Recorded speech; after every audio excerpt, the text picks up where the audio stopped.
Well, hi, we're going to talk about our school-age children, ages 6 to 12, a huge range here.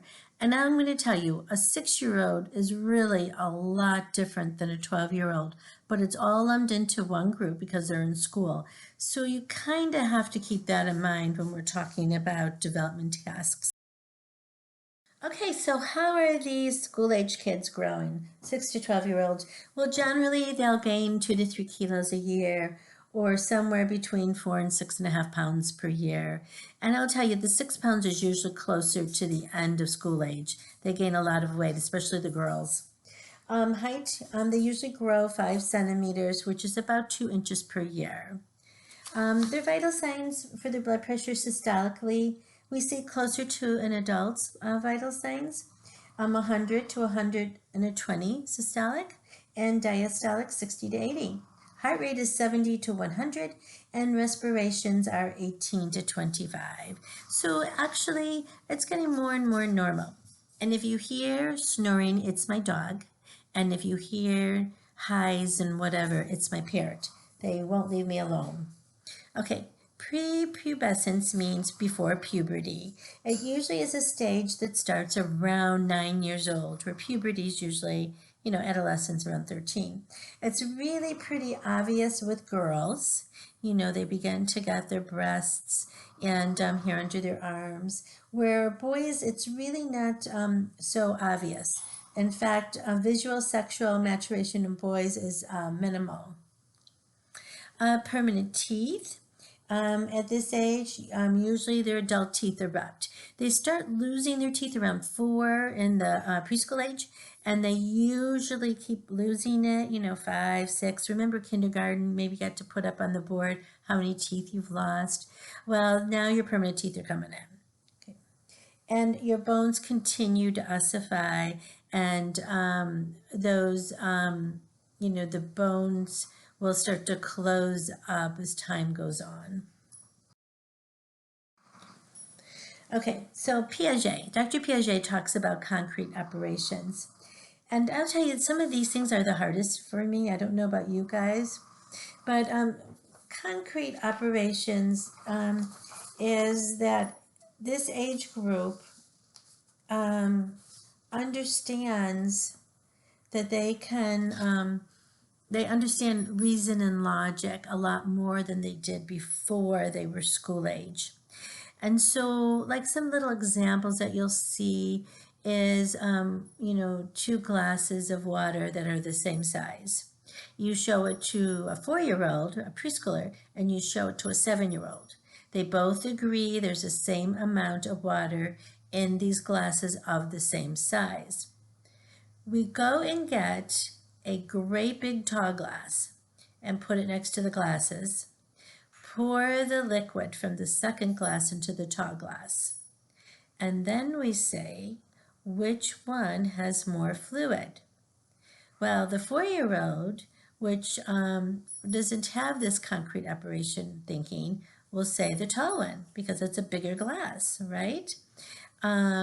Whereas the school-age child, the 7-year-old, will be able to say, well, you just poured that into there, so it's the same amount of liquid. So they kind of begin to understand that. They understand, mass and volume. They understand putting things together. And they also understand time. Great age to get a watch for them, to teach them time for themselves. They are a master of communication. They can define many words, and they actually understand grammatical rules at this age. What's a preposition? What's a verb? They understand that words have multiple meanings, which is pretty cool. They are also problem solvers because they have concrete operations. They can sit and think things through. Well, if this happens, then this will happen. And they now see the perspective of others. This age group, they are in school, of course, but it's really a kinder age group usually.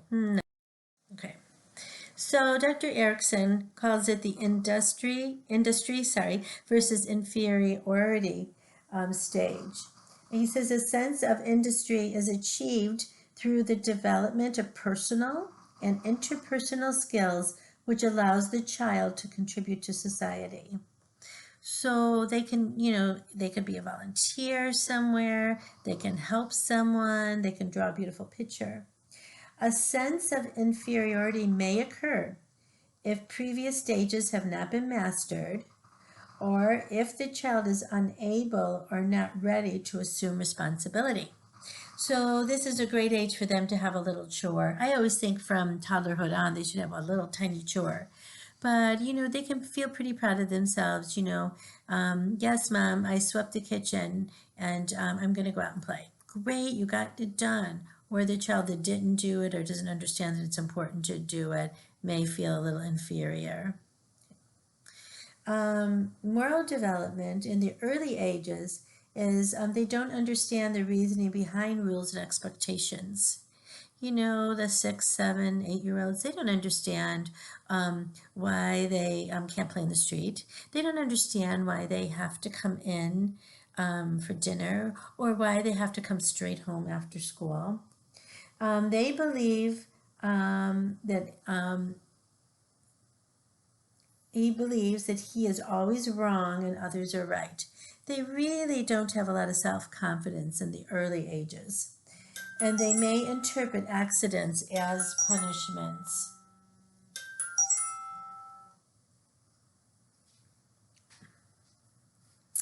The later school age years, they can judge the intentions of an act rather than the consequences. So I know why she did that, Mom. She did it to help her friend. And the mom says, well, now she's going to be, grounded for 3 weeks. Yeah, but you have to look at why she did it, Mom. Okay. They understand different points of views, and they conceptualize treating others as they like to be treated. Now, that's a very, very healthy self-concept, because we all know that the school age is known for bullies, which we'll talk about later. But if they have a healthy self-concept, they treat others as they would like to be treated. They have a healthy moral development. Self-concept is they develop an awareness of themselves in relation to others. So if they're in a little group, well, I'm the one that's quiet. They could call me the quiet one. Or I'm the one that's the most polite. They understand personal values, abilities, and physical characteristics. They gain confidence by establishing a positive self-concept. And they are influenced by parents, but by middle school, the older school-age child, peers and teachers have more value. So the 6, 7, and 8-year-old, well, when my mom said I can't do that or I can't wear that to school. But when they're, 9, 10, 11, they'll sneak out of the house with makeup on that their friends all wear. They're influenced by their peers. They know more than their parents anyhow. And interesting enough, they're teachers. Teachers don't realize how much they can change a child. Their body image changing, they're curious about sexuality, and it should be addressed in the school setting with education. They are very knowledgeable about the body, and they compare their body to their peers. They are aware of physical disabilities in others. They may be excluded if they're different, and they may be more modest than preschoolers and place more emphasis on privacy issue. They want to close the door now, where maybe they didn't before, or they don't want someone coming into the bathroom when they're taking a shower, where before, they didn't care. Social development, peers are very important, and peer pressure begins when they hit school. They love clubs and best friends, and that's where the popularity is. They prefer same-gender companions, but as they go on, they develop an interest in the opposite sex by the end of their school-age years. So, they prefer same-gender companions. So that's like Cub Scouts, Soccer teams that are just boys or just girls, Girl Scouts for girls. Most relationships come from school associations, and bullying may occur in an attempt to cause harm or to control others. Conformity becomes evident. Even though your kid isn't a bully, they may conform and pick on another kid because their group is picking on another kid. So, activities that they love at this age group is competitive and cooperative play. So, competitive is sports usually, and cooperative could be like board games. They're into musical instruments. I think that generally starts around 8 or 9 years old, if it isn't done, before then with the parents. Big arts and crafts are important, board games, jump rope, organized sports, collections. This is a big age for collections, and I think more so in the past than today, where boys used to collect like baseball cards and girls would collect like Barbie dolls or whatever. But it's still listed in every single growth and development book for this age group. So, and they usually ride bicycles to get around. So, board games is something that a child in the hospital could do, and you can play with them. You could talk about their collections, and you could also, while they're in the hospital, set them up with arts and crafts. Okay. Dental care is really, really important at this stage. They need to obtain regular checkups, and they can begin fluoride treatments. They need to be told and told again to brush after meals, snacks, and at bedtime.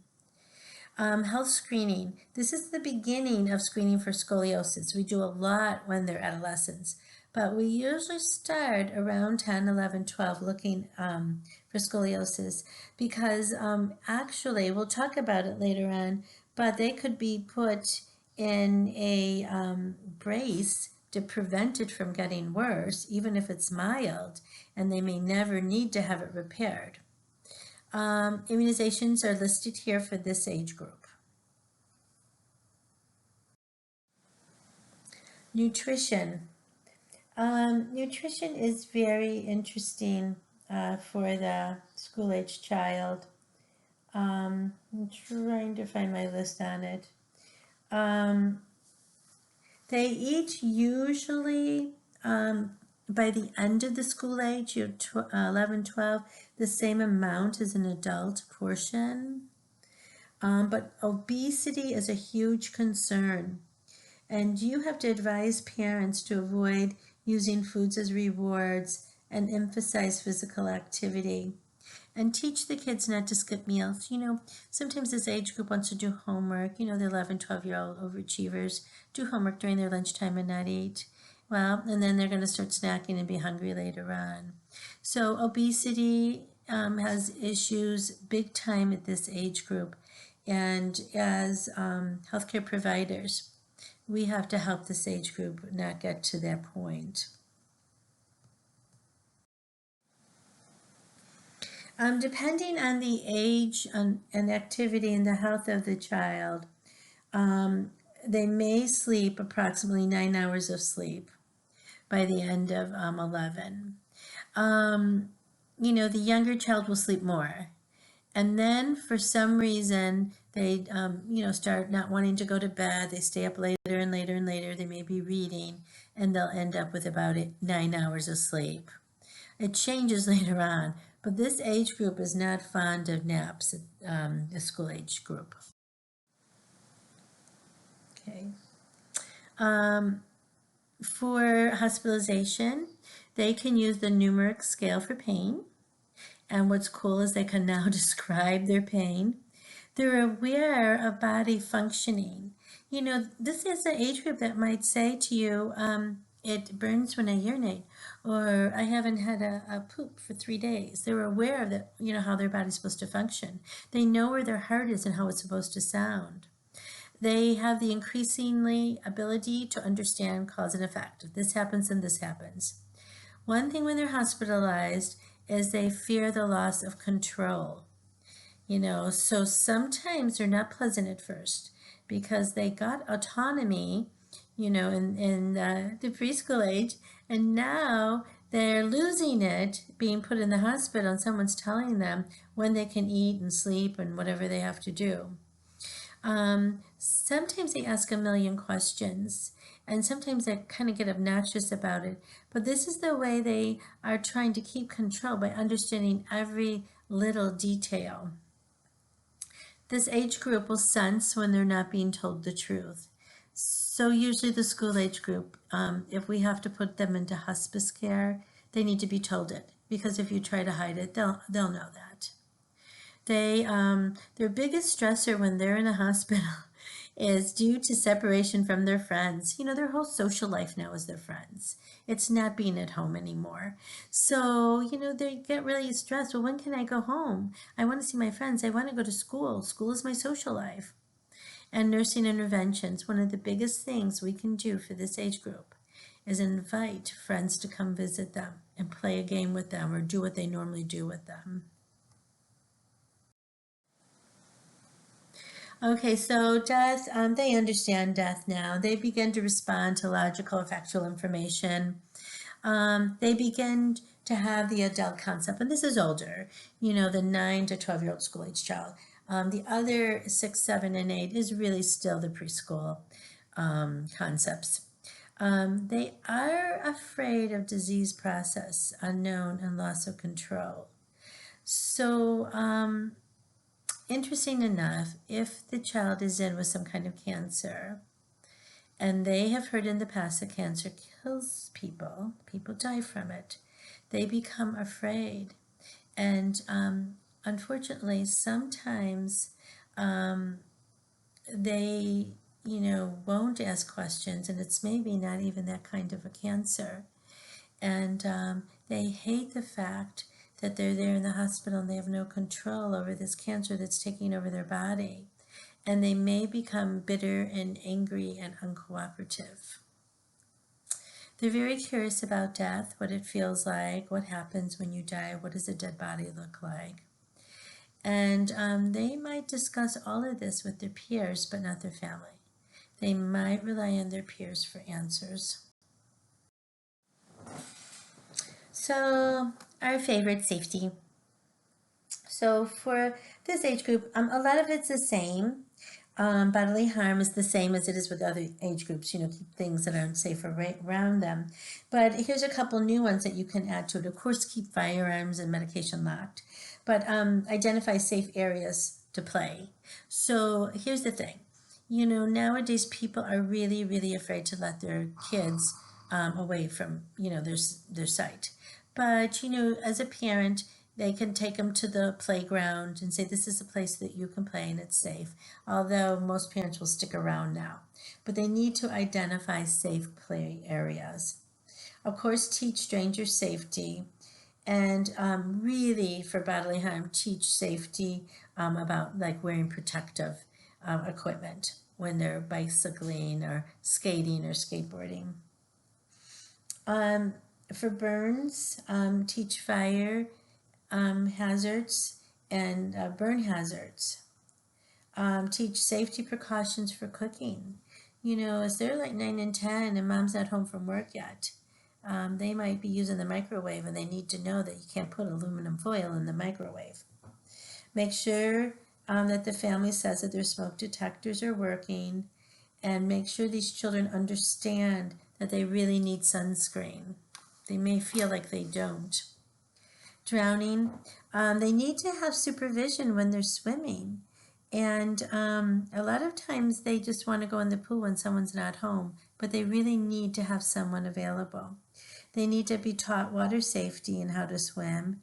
And if you're visiting somewhere, you should advise the parents to check the depth of the water prior to the child diving in. Motor vehicle injuries, we need again to remember that they need to be using an approved car restraint system until they're 8 to 12 years of age or greater than 4'9" After that, they need to use a seatbelt when a car restraint system or booster seat is no longer required.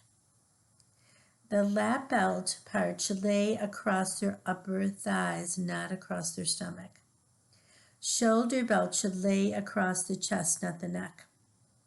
We should teach them not to ride in the bed of a pickup truck and teach pedestrian safety. Poisoning and substance abuse.